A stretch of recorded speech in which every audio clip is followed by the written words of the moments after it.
पहले आप लोग विजय सिन्हा का वो बयान देखिए जिसमें उन्होंने बोला था कि बिहार में अब खुलेआम मांस मछली मीट का बिकना मना है, अपराध है, रोक होनी चाहिए, रोक दिया जाएगा और उस पर सज़ा होगी अगर कोई बेचेगा तो। और इसके बाद मैं दिखा रहा हूँ कि प्रशांत किशोर ने क्या बोला इस पर, आप खुद देखिए पहले। कि कोई भी ओपन सड़क पर मांस नहीं बेचेगा, किसी के भावना को आहत नहीं करेगा, नियम के अनुकूल जिसको लाइसेंस मिला है उसका उल्लंघन करने वाले पर सख्त कार्रवाई होगी। सार्वजनिक रूप से मीट बंद करने की बात की गई है, मीट दुकान में इसका क्या प्रभाव पड़ेगा? जो बोइएगा वो काटिएगा, जो बोइएगा वो काटिएगा। जैसे लोगों को चुनकर संसद में, विधानसभा में भेजिएगा वैसी ही बात सुनिएगा। तो आप इनसे शिक्षा की, रोजगार की, पलायन बंद करने की बात नहीं सुनेंगे। आप इनसे भ्रष्टाचार खत्म करने की बात नहीं सुनेंगे।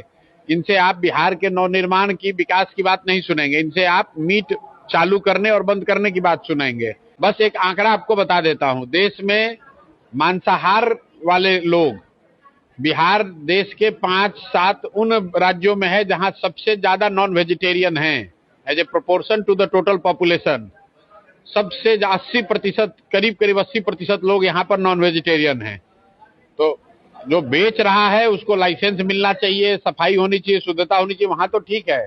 लेकिन अगर उसको आप समाज को जाति धर्म के नाम पर बांटने के लिए कर रहे हैं। अब आप लोग खुद ही अंदाजा लगाइए कि विजय सिन्हा या विजय सिन्हा जैसे नेता से अब बिहार में शिक्षा में सुधार कैसे हो, बिहार की बदतर शिक्षा व्यवस्था की हालत क्यों हुई, क्या कारण है, क्या एक्शन प्लान होना चाहिए, इन चीज़ों पे आप बात कर सकते हैं क्या, या फिर वो बात कर सकते हैं क्या इन चीज़ों पे?